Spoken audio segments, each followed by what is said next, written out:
Si vous avez vos Bibles, tournez avec moi justement dans 1er Thessaloniciens, 3e chapitre. Ici, je vais vous dire que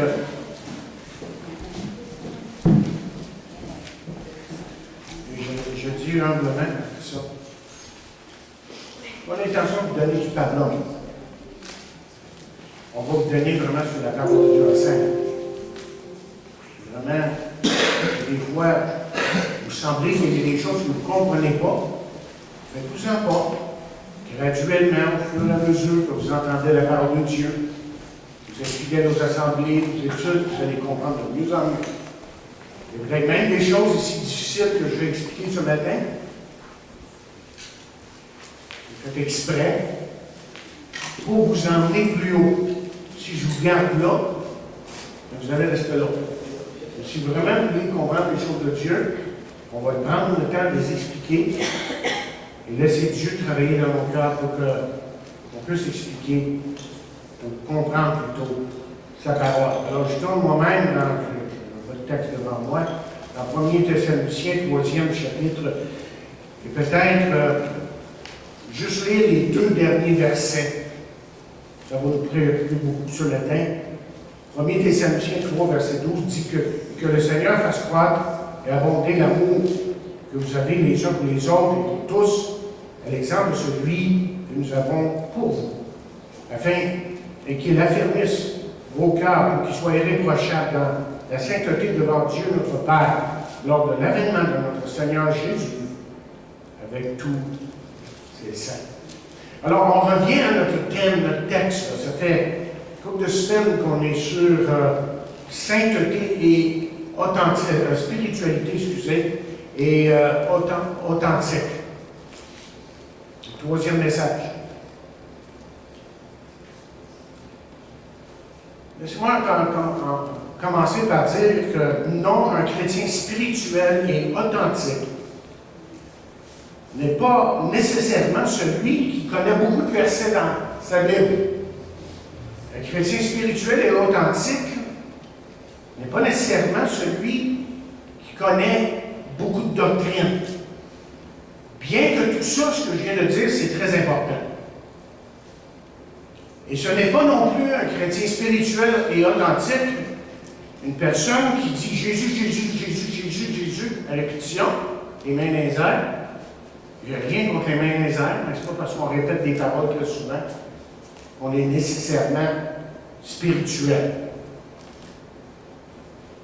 Et on n'est pas spirituel et authentique nécessairement parce qu'on dit guérir les malades et chasser les démons. Vous savez que Jésus lui-même nous a mis en garde contre ça dans Matthieu 7e chapitre. Regardez avec moi au verset 15. Il dit, gardez-vous des faux prophètes qui viennent à vous en vêtements de brebis. Au-dedans, ce sont des loups ravisseurs. Vous les reconnaîtrez à leurs fruits, cueille-t-on des raisins sur des épines ou des figues sur des charbons. Bon arbre, dit-il au verset 17, Matthieu 7, verset 17, tout bon arbre porte de bons fruits, mais le mauvais arbre porte de mauvais fruits. Un bon arbre ne peut porter de mauvais fruits, et un mauvais arbre porter de bons fruits. Tout arbre qui ne porte pas de bons fruits est coupé, jeté au feu. C'est donc à leurs fruits que vous les reconnaîtrez. Ceux qui me disent Seigneur, Seigneur n'entreront pas tous dans le royaume des cieux, mais seulement celui qui fait la volonté de mon Père, qui est dans les cieux. Plusieurs me diront en ce temps, Seigneur, Seigneur, n'avons-nous pas prophétisé par ton nom, n'avons-nous pas chassé des démons par ton nom, et n'avons-nous pas fait beaucoup de miracles par ton nom? Alors je leur dirai ouvertement, je ne vous ai jamais connu, retirez-vous de moi, vous qui commettez l'iniquité. Et je me reprends pour le début, là, c'est pas spiritualité, c'est spiritualité authentique. Je me corrige. Manque de concentration, à certains moments, le comportement, c'est tout à coup. C'est tellement important de reconnaître ce que la parole de Dieu nous dit. Et certes, nous avons un Dieu qui fait des miracles en réponse à la foi, mais il s'agit que Dieu agisse en son temps et dans un but très précis à certains moments. Je ne sais pas si vous le savez, mais je ne sais pas si vous savez que Jean-Baptiste n'a jamais fait de miracle. Dans tout son ministère, il n'a fait aucun miracle. Jésus-Christ, lui, a fait des centaines de miracles. Tellement de miracles que Jean dit même, ben, on ne les écrit pas tous, parce qu'il y en a trop fait. Mais la question, c'est de savoir pourquoi Jésus a fait ces miracles-là. Tu sais, vous savez, Jésus n'a pas fait ces miracles-là juste pour dire, bon, on lit un miracle, on va faire ça aujourd'hui, on va faire ça comme ça. Il y avait une raison derrière ça, là. Pourquoi Jésus faisait des miracles. Et c'était foncièrement pour établir qu'il était le Messie. Je veux que vous regardiez dans votre Bible. Suivez avec moi. Très important que vous suivez avec moi la parole de Dieu. Ce que la parole de Dieu dit. Vous savez, des fois, j'entends les gens dire je lis ma Bible. C'est bien de lire sa Bible. C'est bien de lire sa Bible. Mais laissez-moi juste ajouter un petit quelque chose. Il faut savoir comment la lire aussi. C'est pour ça qu'il y a des études. C'est pour ça qu'il y a des prédications. Il faut savoir comment la lire. Et parfois, il y a de ceux qu'on entend que c'est évident qu'ils ne l'ont pas. Leur herméneutique. C'est quoi le mot herméneutique? Qu'est-ce qu'il veut dire? Ça a l'air pas de maladie. Pas de maladie, s'il vous plaît.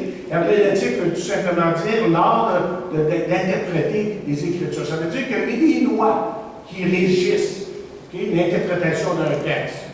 Par exemple, on doit toujours interpréter un texte dans son contexte. La sienne, celle-là. Il y en a d'autres lois. Donc, si on commence à faire dire à la Bible n'importe quoi, là, on arrive à toutes sortes de conclusions. Et malheureusement, ce que j'entends souvent à la radio, ce que j'entends en télévision, les preachers, là, ils sortent des affaires qui n'ont pas d'allure. Et je répète, c'est pour ça que c'est important que vous veniez aux études. Parce que là, quand on vient aux études, on étudie vraiment, on cherche, on essaie de comprendre dans son contexte ce que la Bible dit. Et voici ce qu'il est dit à propos de Jésus en ce qui a trait au fait que ces miracles ont été faits pour établir le fait qu'il était le Messie. Dans Jean 5e chapitre, Jean 5e chapitre, verset 36, il dit, moi j'ai un témoignage plus grand que celui de Jean, Jean-Baptiste évidemment, car les œuvres que le Père m'a donné d'accomplir, ces œuvres mêmes que je fais, témoignent de moi que c'est le Père qui m'a envoyé. Puis comment est-ce qu'il dit? Et j'ai un témoignage plus grand.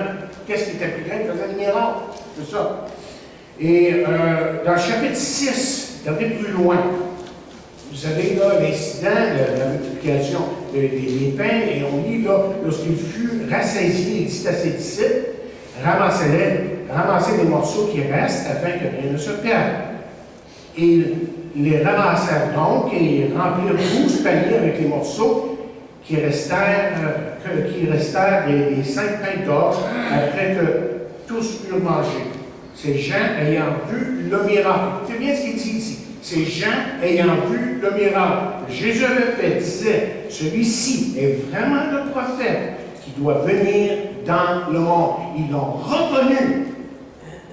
Même si vous allez dans Jean 3e chapitre, Jean 3e chapitre, vous allez voir là, que Nicodème arrive, rencontre Jésus par la nuit, vous rappelez l'incident. Là, il est dit au verset 1, mais il y eut un homme d'entre les pharisiens nommé Nicodème, un chef des Juifs, qui vint, lui, auprès de Jésus de nuit, et lui dit, Rabbi, nous savons que tu es un docteur venu de Dieu, car personne ne peut faire ces miracles que tu fais si Dieu n'est avec lui. Il était rendu là. Il y a quelque chose qui est différent de lui. Mais ce qu'il va comprendre plus tard, parce qu'il deviendra un disciple de Jésus-Christ véritablement, que c'était le Fils de Dieu devant lui, c'est-à-dire Dieu fait chair. Mais pour le moment, lorsqu'il a interviewé Jésus, il a dit, c'est pas normal ce que tu fais là. Et ça doit venir de Dieu, mais c'est quoi qui se passe ici? Il se posait des questions. Hein? Et ensuite, on voit que les apôtres ont fait beaucoup de miracles et de choses extraordinaires qui ressemblent beaucoup à ce que Jésus a fait. Et il y avait une raison pour ça. C'était pas juste pour faire une errante, là, puis vraiment voir de ça, n'importe comment. Là. Il y avait derrière ça le plan de Dieu. Et c'est ça qui est merveilleux lorsqu'on prend le temps de vraiment étudier la parole. C'est que Dieu a un plan. C'est pensé d'avance, là, depuis l'éternité. Et ça va s'exécuter tel qu'il le veut. Donc, qu'est-ce qu'on lit dans 2 Corinthiens 12, un verset clé pour comprendre le ministère des apôtres. Si on ne comprend pas ça, on va dire, ah ben là, il faut tout faire comme ils ont fait. J'aimerais ça. J'aimerais ça qu'on fasse tout depuis long. On lit les actes, on dit, Seigneur, oh, tu peux faire ça encore. Il y a des raisons pourquoi Dieu, parfois, réserve certaines choses pour un certain moment. C'est dans son plan. Non pas qu'il ne peut pas faire ces choses-là. À nouveau, évidemment, c'est ce qu'on dit. On dit que si on reconnaît pourquoi Dieu est en train de faire ça là, on est en train de comprendre quelque chose de très important. Dans 2 Corinthiens, 12e chapitre, regardez ce qu'il dit là.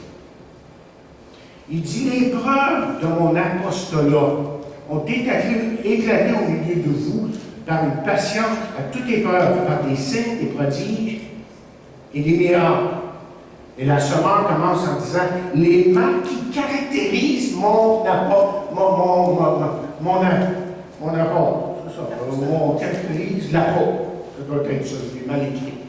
Ce qui caractérise l'apôtre, c'est qu'il faisait des choses qui étaient extraordinaires, et parfois c'était aussi ceux qui étaient dans leur entourage, mais c'était des choses qui faisaient que les gens les regardaient et disaient « Ah, ils sont comme Jésus.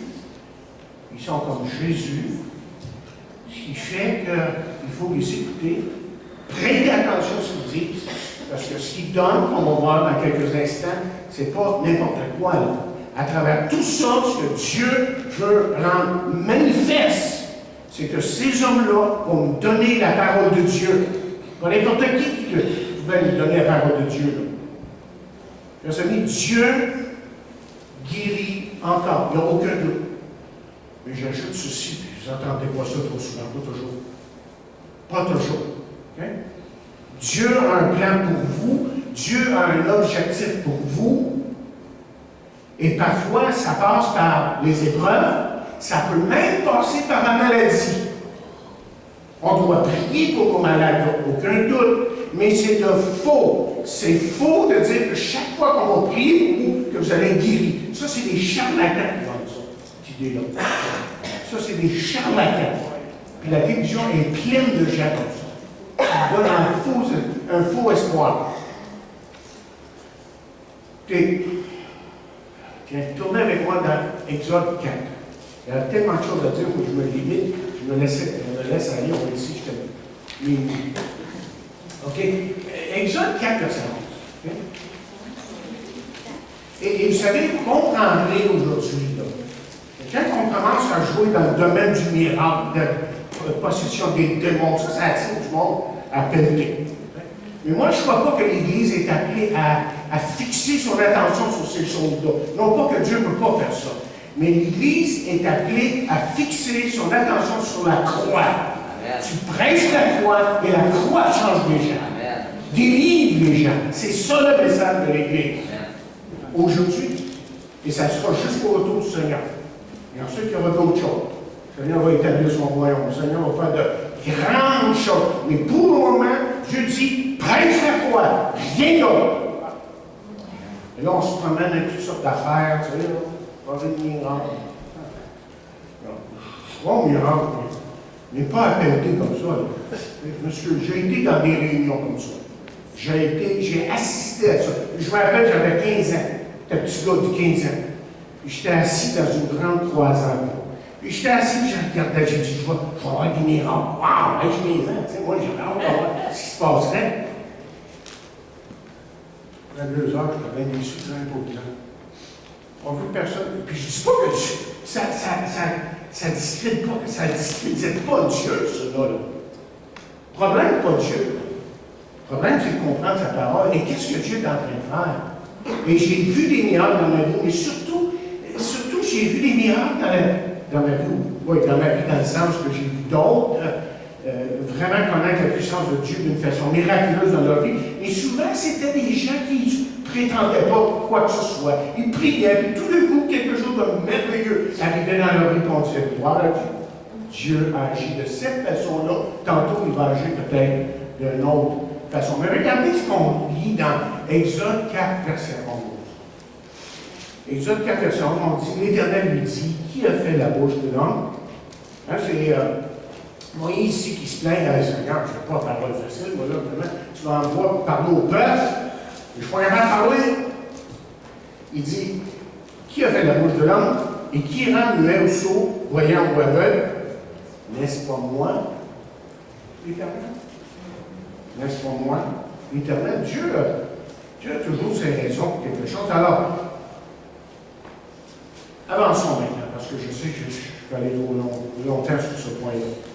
Qu'est-ce qu'un chrétien spirituel authentique? Et on a vu ici qu'un chrétien spirituel et authentique résiste aux épreuves et demeure inébranlable. On a vu ça, verset 3. Qui donne un excellent témoignage au verset 6, qui stimule le cœur de son pasteur depuis les autres chrétiens au verset 7. Et vous vous rappelez que ça a tellement affecté Paul, là, que ces gens-là stimulent le cœur de leur pasteur, qu'ils ont réconforté l'apôtre, qu'ils ont renouvelé son désir de servir Dieu, qu'ils ont donné à Paul beaucoup de joie parce que, écoutez, rappelez-vous là, que prêcher l'Évangile à ce temps-là, tu peux être tué littéralement. À travers ça, il a trouvé beaucoup de joie. Ça lui a donné de la force. En fait, ça a stimulé aussi sa vie de prière. Ça, c'est les 4 points que je vous ai donnés l'autre semaine, on n'y reviendra pas. Mais on dit aussi qu'un chrétien qui est spirituel et authentique, c'est celui qui continue à s'affermir. Vous vous rappelez, à partir du verset 10 et 13, c'est le thème. Il continue à s'affirmer.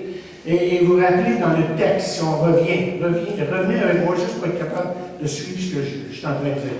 D'abord, il dit, on prie pour toi, on prie pour vous nuit et jour. Il priait, comme on dit souvent. Puis il priait pourquoi? Pour qu'ils aient il priait pas pourquoi, mais comment? Avec une extrême ardeur. Et on a découvert là, que ça voulait dire vraiment dans le contexte là, qu'il priait qu'il soit abondamment béni. Abondamment béni. Et c'est comme ça qu'on va prier pour nos prochains, qu'ils soient abondamment bénis.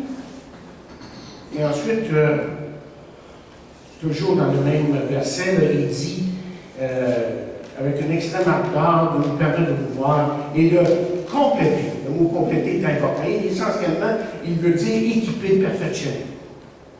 Et là, on retourne au verset 11. Et je sais que je vais me répéter un petit peu ce matin, mais c'est tellement important. C'est tellement important de comprendre la parole de Dieu. OK? Et c'est pour ça que moi, je sais que pour moi-même, des fois, quand je veux comprendre une chose, il faut que je relise. J'entends le mot pour que je comprenne ce que la Bible est en train de dire. Parce que souvent, la plupart du temps, nos pensées, vous voyez, sont tellement contraires à la parole de Dieu. On est rempli des pensées du monde, hein, l'influence du monde. Donc, on pense comme le monde. Là, tu arrives à la parole de Dieu. Bon, pas pareil du tout. Mais là, il faut que ça compte, ça, là. Il faut que l'Esprit de Dieu fasse son travail dans ton cœur et dans ta vie, dans ton esprit. Et quand vous voyez, OK, allons-y, quand vous voyez, par exemple, il dit là, que Dieu lui-même, notre Père et notre Seigneur Jésus accomplissent notre route pour que nous allions vers vous. OK?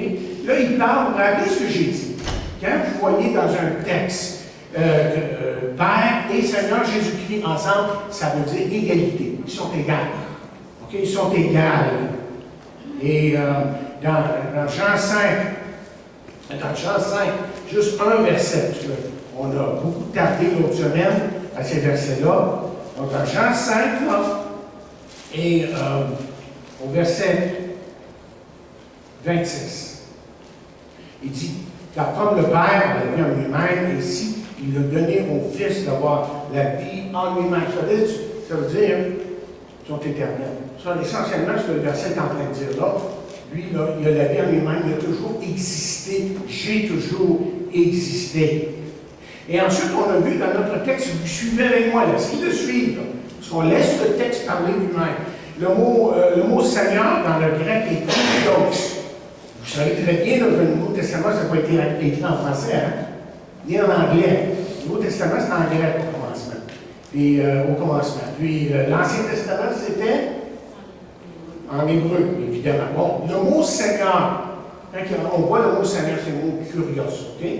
Et ça, on a vu la semaine dernière que ça se rapporte dans le Nouveau Testament à Jésus. Okay? Ça, c'est le Nouveau Testament, Seigneur. OK. Je vois que j'ai oublié un texte, là. En tout cas, j'espère que je vais m'en rappeler.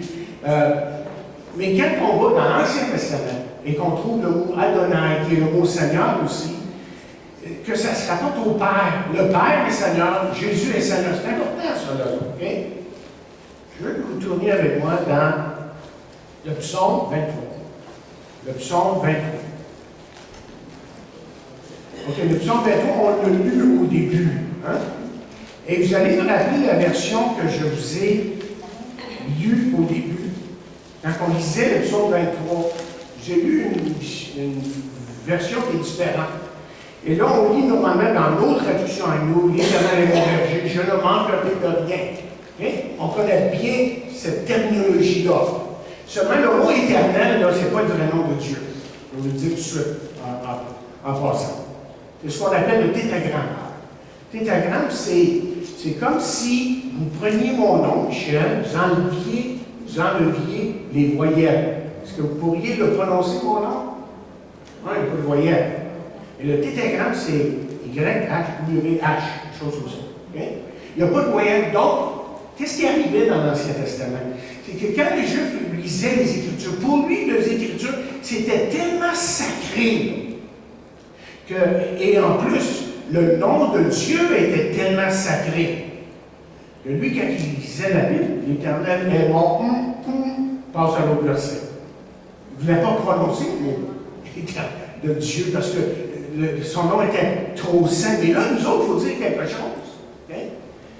Puis, étant donné qu'on connaît le tétragramme et tout ça, bien, on est arrivé à des mots comme Yahvé, Yahweh, l'Éternel, mais surtout Jéhovah aussi, c'est un très bon nom, c'est un nom usuel.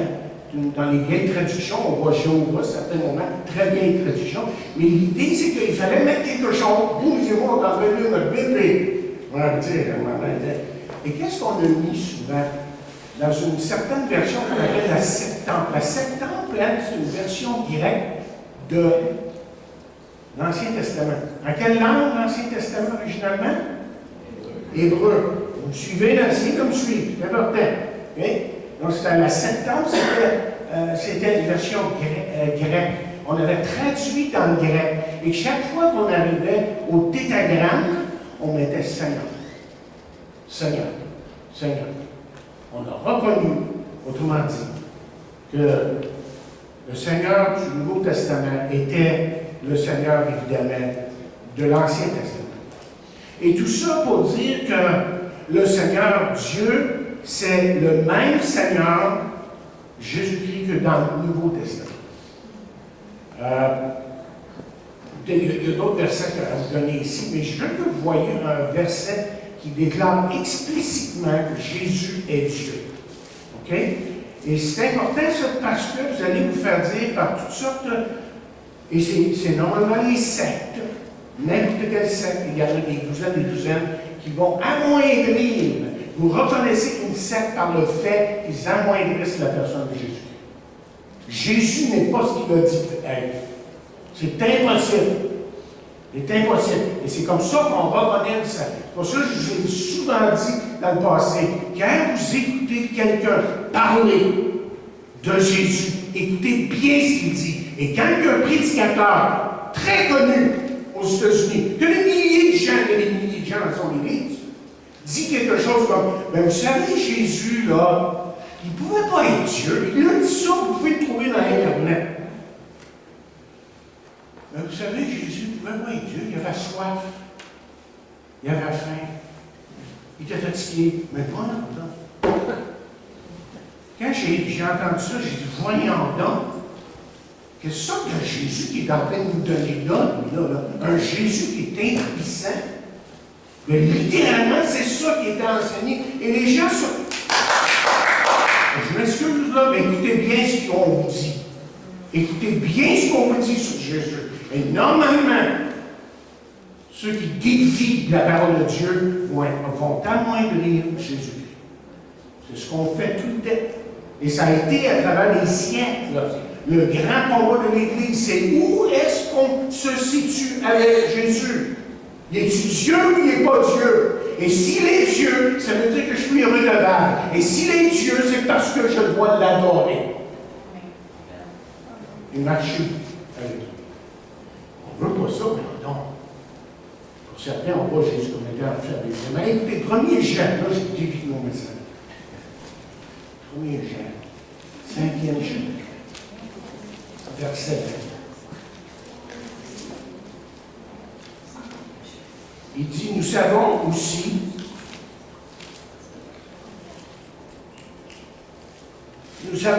que le Fils de Dieu est venu et qui nous a donné l'intelligence pour connaître le véritable. Faites bien attention à ce qui est écrit ici. C'est très important de suivre à la lettre. Je relis. Parce que là, ça va déterminer la sorte de Jésus que vous avez dans votre vie. OK? Il faut lire la parole de Dieu avec attention. Je relis. Nous savons aussi que le Fils de Dieu est venu et qui nous a donné l'intelligence pour connaître le véritable. Et nous sommes dans le véritable, en son Fils Jésus-Christ. C'est lui qui est le Dieu véritable et la vie éternelle. La Bible est claire sur ça.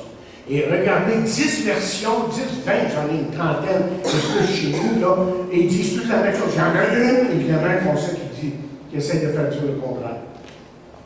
Ça s'appelle la traduction du Nouveau Monde. C'est une traduction qui est une traduction erronée. Des choses qui ont été changées pour accommoder une fausse doctrine, tout simplement. OK. C'est tellement important. Écoutez, peut-être que vous avez encore des doutes. Okay. Jean. On laisse la parole de Dieu parler. Jean. OK? Et Jean, là, si vous voulez comprendre la personne de Jésus, il faut relire l'évangile de Jean. Il faut relire l'évangile de Jean. Et une fois que vous l'aurez lu assez, vous allez dire, gloire à Dieu, vous allez dire comme Thomas, mon Seigneur, mon Dieu. Comme ça, vous allez finir. Allez-y dans l'évangile de Jean. Lisez souvent l'évangile de Jean. Et vous voyez Jésus qui est tout puissant. Il est dans la barque. Il dit, tais-toi! Oh! Qui est là dans la barque, là? Mais c'est Dieu. Pas lui qui a dit que la lumière fut au début, soit au début. Le gars qui est dans la barque, les autres qui regardaient, ils disent, je peux juste voir les disciples qui regardaient et qui disaient, ça, le bonhomme, c'est ça. Qui dit aux vents, aux tempêtes de se taire. C'est qui ça? Il se demandait la question. Oui, il se demandait la question. Ne cherchez pas plus loin. C'est Dieu. C'est Dieu. Dieu, c'est pas une pensée, c'est pas un esprit à quelque part qui. C'est pas une Spoutnik, là, quelqu'un qui a embarqué sur une Spoutnik, là, qui est là à peu près. Non, le Dieu que je vous parle, c'est quelqu'un que vous pouvez connaître personnellement. Autant que Jésus a rencontré, là.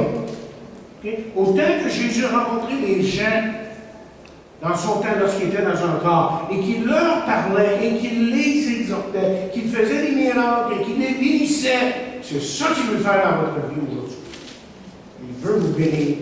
Il veut vous combler de sa présence. Les feuilles sont OK. Mais, écoutez, je ne peux pas faire autrement que vous en lire quelques versets.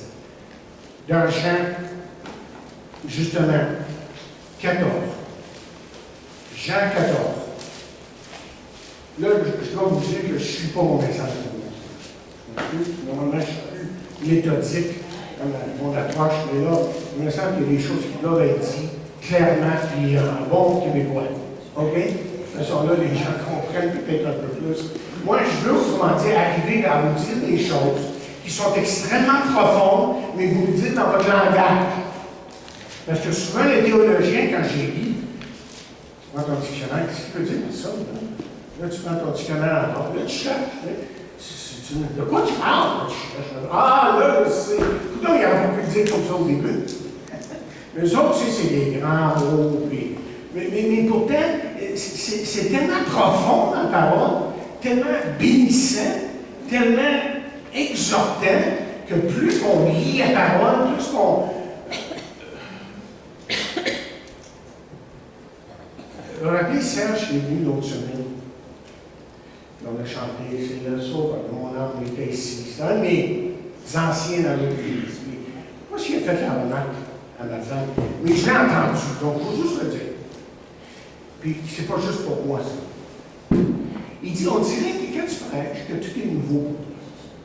Mais c'est ça. Moi, plus que je découvre dans ma Bible, là, les vérités qui sont là, moi, ça m'excite. Moi, ça m'embarque. Et je me demande des fois de ceux qui sont. J'ai fait une cassette une fois, le prédicateur, il disait, ah, putain, je dis, non, sa lecture, ben non. Je t'ai déjà raconté ça l'autre soir. J'étais en train de prêcher. Tu wow, t'es excité! Non, mais il me semble que, tu sais, quand on est dans la parole de Dieu, ça, on doit surfaire la chose. Tu sais, faut pas être un clown quand même, là. Mais juste, tu sais, que Dieu parle, puis moi, ça a changé ma vie, la parole de Dieu, puis ça continue à changer ma vie. Donc, il y a des fois, je m'excite un petit peu, puis wow! Je l'ai déjà vu, mais là, je comprends mieux. C'est un peu ça. Puis là, ben, il y a quelque chose qui m'est venu cette semaine dans Jean 14. Parce qu'on voit là, que le Saint-Esprit agit en nous quand on étudie, hein, puis qu'on prend le temps de vraiment sonder les Écritures. On n'est pas en train de faire ça parce qu'on est plus smart qu'un autre, là. Mais on est en train de le faire parce qu'on aime notre Dieu, qu'on veut apprendre à le connaître plus, mais on veut aussi que Dieu nous parle. On veut que Dieu nous éclaire, n'est-ce pas? C'est la grande vérité de la parole de Dieu. Donc, dans Jean 14, c'est ça, Jean 14, l'écrit de travers, c'est son livre ceci. Jésus lui dit, je suis le chemin, la vérité, la vie, nul ne vient au Père que par moi. Hein? Et c'est intéressant ce qui suit. Écoutez bien, suivez bien. Okay? Il dit, si vous me connaissez, vous connaîtriez aussi mon Père. Et dès maintenant, vous le connaissez, vous l'avez vu. Et Philippe, il n'a rien compris. Il lui dit, Seigneur, montre-nous le Père, et cela nous suffit. C'est montre-nous le Père. Qu'est-ce qu'il dit, Jésus? Non, je suis rendu où? Ah oui, okay. Il dit, Jésus lui dit, il y a si longtemps que je suis avec vous et que tu ne m'as pas connu. Philippe, celui qui m'a vu, a vu le Père. Comment dis-tu, moi le Père? Tu as vu Jésus, tu as vu Dieu. Point à la ligne. C'est Dieu qui est là devant toi et c'est Dieu qui agit et qui meurt sur la croix pour nos péchés. Dieu le Fils qui meurt sur la croix pour nos péchés, pour que nous ayons un accès aujourd'hui, mais un accès incroyable à un Dieu d'amour et un Dieu qui justement veut intervenir continuellement dans nos vies. OK. Mais on parle du Père du Saint-Esprit ici. Que vont-ils faire? On a dit qu'ils vont aplanir la route. OK, pourquoi? On en a parlé cette dernière. Satan, chapitre 2, il dit, je ne te laisserai pas faire. Dieu a permis que Satan ait sa façon compliquée. Vous regardez le 1er Thessaloniciens 2, verset 18, là, il dit, Satan nous a empêché d'aller vers vous. Et puis, là, il est en train de prier pour que Dieu aplanisse le roc. Mais combien de temps ça a pris pour qu'il s'en va? On pense que des fois que Dieu, c'est comme ça. D'un instant à l'autre, Dieu répond à la prière. On a juste à dire, Seigneur, donne-moi. Puis ça n'arrive pas tout de suite, on est bien déçus. Oui? Il a prié ça, que Dieu aplanisse. Combien de temps ça a pris avant qu'il se rende à Thessalonique de nouveau? 5 ans. Je ne vais pas vous le montrer, là, ça sera trop long, là, mais vous le montrer à travers les textes, mais il faut comprendre que les textes qu'on a dans les Actes des Apôtres, les événements, des fois, là, ce n'est pas un événement, puis le lendemain, c'est ça. Des fois, c'est des semaines de temps. Là, les textes là, sont écrits, c'est comme un survol de ce qui se passe. Là. Et des fois, il y a des périodes de temps où il n'y a rien qui est dit pour ce qui se passe, mais soudainement, il y a un lépreux qui est guéri. Mais un autre tantôt, c'est autre chose. Mais c'est peut-être 2 ans après, même. Comme ça, la parole de Dieu, c'est comme un survol des Écritures. OK, on doit avancer. OK. Donc là, on arrive au verset, justement, verset, ça me tient à nouveau, là, puis on arrive au verset 12. Et on finit le verset 11, évidemment, hein, je trouve Thessaloniciens. OK, verset 11, et là, il parle qui veut aller vers eux. Mais ensuite, au verset 12, c'est que le Seigneur fasse croire et abonder l'amour que vous avez les uns pour les autres. Alors, qu'est-ce qu'on a appris à travers ça? C'est que Dieu commence et Dieu finit. Hein? Et Dieu qui agit, qui continue à agir. Je vais sauter quelques notes ici parce que je vois que j'ai tombé en arrière. Et me rappeler une des choses que j'ai dit qui est très importante, parce que la chose pour laquelle il prie surtout, c'est que ces gens-là soient pleins d'amour. Il veut même, dans le texte grec, là, que leur amour surabonde. Okay? Et l'idée, c'est qu'on ne peut jamais aimer assez. Parce que, comme j'ai dit la semaine dernière, la première chose qui prend la porte dans une église locale, lorsqu'elle baisse vraiment spirituel dans l'Église, c'est l'amour. La première chose qui décampe. Okay? Peux-tu utiliser ce mot-là? La première chose qui décampe. Et là, vous voyez, il dit, pour qui cet amour-là, pour qui on doit l'aimer? Eh bien, d'abord, je veux que vous voyez ici, comme je disais la semaine dernière, qu'il les encourage, parce qu'il ne dit pas, bien, vous n'avez pas d'amour. Il venait de dire, là, dans les versets précédents, qu'il était plein d'amour. Alors, mais là, il dit, je veux que vous en ayez un peu. Et que vous travaillez à ce que vous en ayez plus. Pourquoi? Regardez le texte. Il dit, et que le Seigneur Jésus vous fasse croire et abonder l'amour que vous avez quoi? Les uns pour les autres. C'est qui ça, les uns pour les autres? Évidemment, ce sont nos frères et sœurs. Voyez,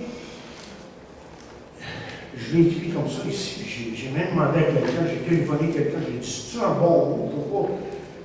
Il ne faut pas sacrer à la manchère. Mais j'ai écrit, lorsqu'on laisse l'amour partir, okay? Lorsqu'il n'y a pas d'amour qui est présent dans nos relations entre frères et sœurs, on est foutu. Foutu! Oublie ça! Continue pas, ferme la porte de l'Église, puis va faire d'autres choses ailleurs. Et le résultat, bien, le temps nous manque d'aller dans le texte. Mais je vais juste, on va le lire, puis je fais juste des commentaires très vite. Dans Éphésiens 4, j'en ai parlé un petit peu la semaine dernière. OK? Quand l'amour cesse, diminue, ce qui se passe dans les rangs de l'Église. Éphésiens 4, verset 31. Vous avez votre réponse. Vous avez votre réponse dans Éphésiens 4, verset 31. Il dit que toute amertume, toute animosité, toute colère, toute clameur, toute calomnie et toute espèce de méchanceté disparaissent du milieu de vous. Vous vous rappelez ce que j'ai dit? Et c'était dans le partage après, parce que ce n'était pas dans le message. J'ai dit, vous voyez une progression ici. Là. Il y a un peu d'amertume qui vient à nos cœurs. Il n'y a pas de droit de faire ça. Il n'y a pas de droit de dire ça. Okay? Un petit peu d'amertume. On en veut un petit peu. Et là, ça va plus loin, animosité. Là, on commence vraiment à lui en vouloir, puis on en rêve même. Vous voyez la progression, là? C'est ça qu'on peut le faire ici, là. Donne comme une progression. Et ensuite, si on n'arrête pas notre affaire, là, c'est la colère qui arrive, il parle de colère. Et ça, c'est encore pire. Là, c'est des. On choque, puis on parle fort, puis on dit n'importe quoi. Bien, effectivement, ça vient à ça, calomnie. On parle en là. La personne voit une personne venir vers lui, puis t'as-tu entendu, puis tu sais-tu que. Là, c'est de la calomnie. Mais là, ça peut aller encore plus loin que ça, là, parce qu'une fois qu'on a qu'on s'est bien alimenté avec toutes sortes de façons de penser. Et là, c'est les agissements qui peuvent arriver en cours de route. C'est-à-dire tout pourrait arriver. Tout pourrait arriver. Alors, il dit prier pour les uns et les autres. Et cette expression-là, les uns et les autres, vous savez qu'il y a un livre à l'arrière qui est intitulé Les uns et les autres. C'est justement le thème d'un des livres qui est extrêmement important. Comment relater, comment avoir une relation avec nos frères et sœurs est tellement important.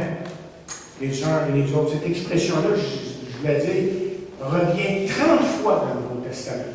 30 fois. Okay? Mais là, il dit pour qui est-ce qu'on doit prier? Remarquez ce qu'il dit. Là. Remarquez encore une fois les paroles de Paul. Il n'y a rien qui n'est pas écrit là, par. Comment est-ce que je peux dire là? Par accident.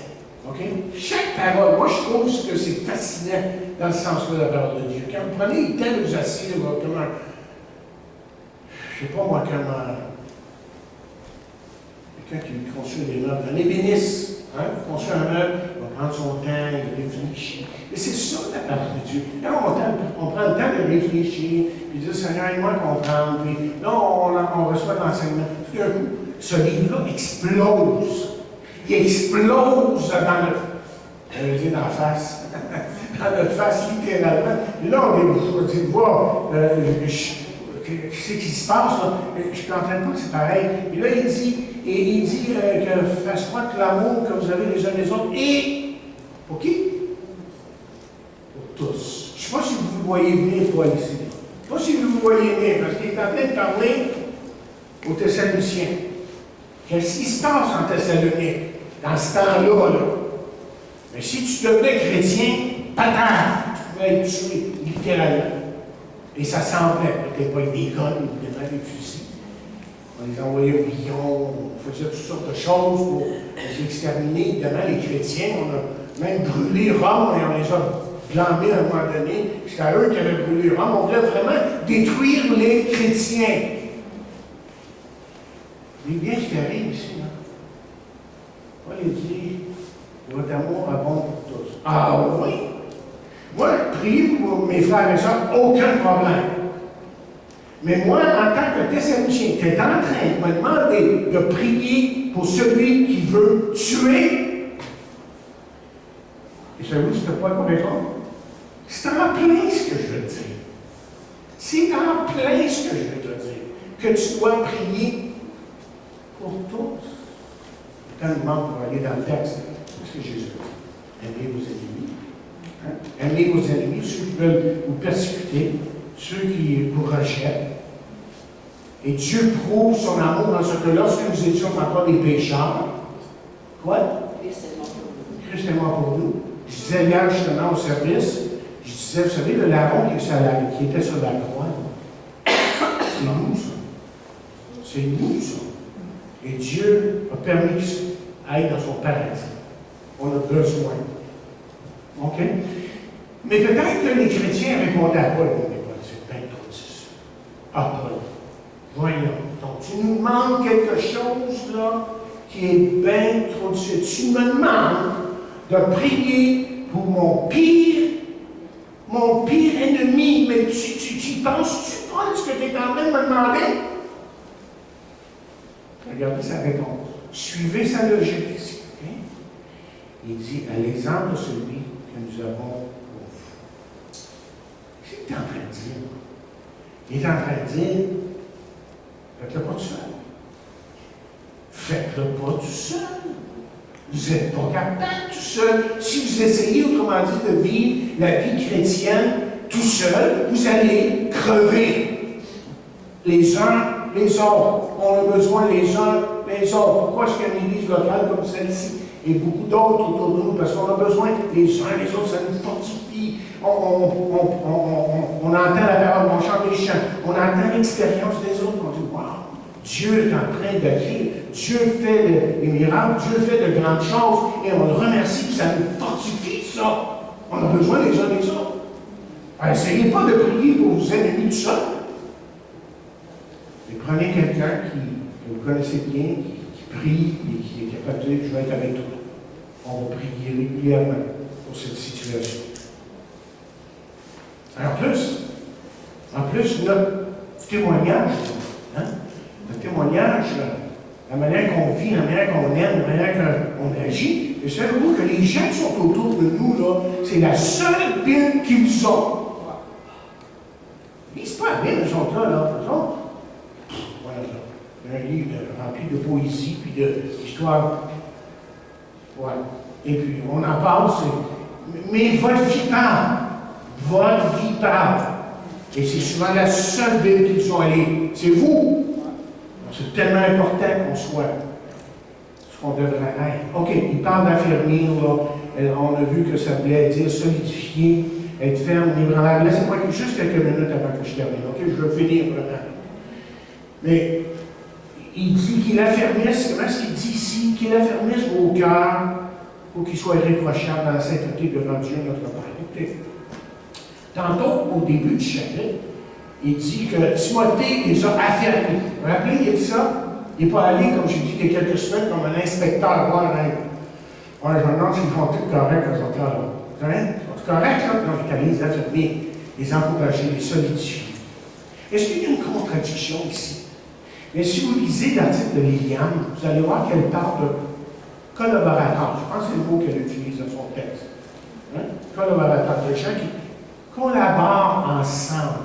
Ce qui veut dire, ce que Dieu nous appelle à faire entre nous, avec nous, c'est que nous soyons ses collaborateurs, ou si vous voulez, ses serviteurs. On est appelé à être ses serviteurs. Dieu veut agir, mais Dieu a choisi. Vous voyez, le plan de Dieu est très définitif. Dieu a choisi vous et moi pour agir dans ce monde. Il n'a pas choisi même les anges. Il a choisi vous et moi pour apporter la parole aux autres. Et je veux que vous regardiez 1 Corinthiens, 3e chapitre.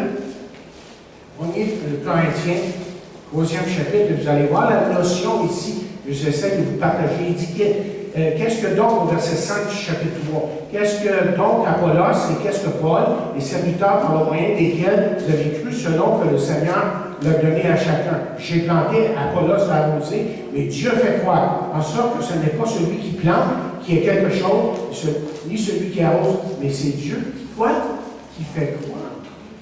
Nous autres, on est ses collaborateurs. On collabore avec Dieu, on est ses serviteurs. Et vous savez pourquoi c'est tellement important que vous et moi, nous agissions comme serviteurs de Dieu? Parce qu'on vit dans un monde perdu. Les gens ne savent plus se mettre la tête littéralement.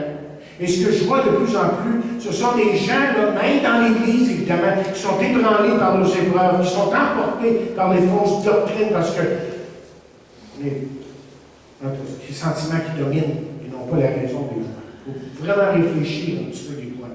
Ensuite, il y a des gens qui sont engloutis par leur propre péché, ils sont tellement pognés dans toutes sortes de choses, là. Il y a d'autres qui sont incapables de pardonner. Ce qui fait que ces gens-là sont misérables.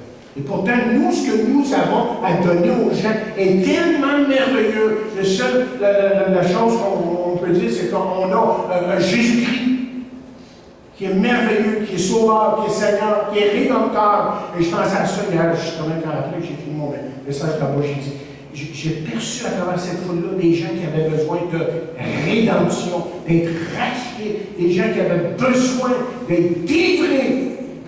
Et c'est juste Jésus qui peut faire ça. On a, demain, la parole, le Saint-Esprit et la vérité. Qu'il soit irréprochable afin qu'il soit évidemment authentique en tant que chrétien. Et enfin, c'est quoi cela, un chrétien authentique? C'est celui qui cherche de tout son cœur de vivre pour Dieu. Je veux que vous voyez quelque chose dans 1 Jean, 3e chapitre, verset 9. Qu'est-ce qui caractérise celui qui est vraiment authentique? Avant que je dise l'autre mot, je vais vous lire le verset dans le verset 9. Il dit, 3e chapitre de 1 Jean, il dit, quiconque est né de Dieu. Quiconque est né de Dieu. Lisez bien, comprenez bien.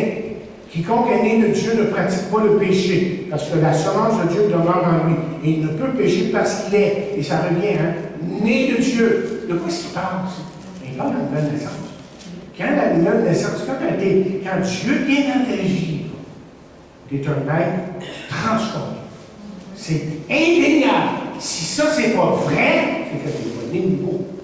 Il faut qu'il y ait changement.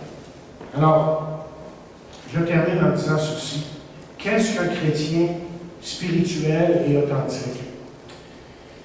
Regardez ce que le texte dit, et je termine avec ça. Il aurait fallu que je vous parle d'autre chose, mais l'essentiel est donné.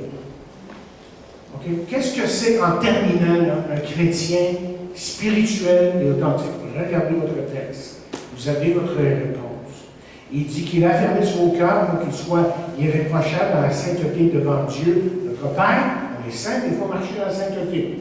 J'aurais eu beaucoup de choses à vous dire sur ça.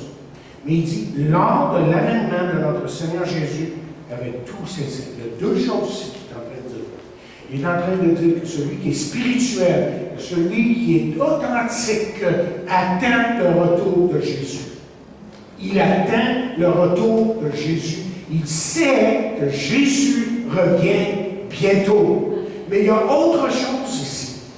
C'est pas que juste il attend que Jésus revienne, parce que c'est pas une affaire égocentrique, ça, là. Tu sais, il vient me chercher. Oh non!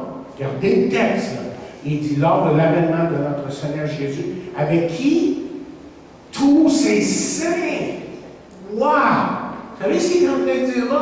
Il est en train de dire, lui, il a hâte au grand rassemblement au ciel, là. Lorsqu'on va tout être là, puis qu'on va être en train de chanter des cantiques, puis on va être en train d'écouter la parole de Dieu, parce que la parole de Dieu va être annoncée, et il va être dans la présence de Dieu à tel point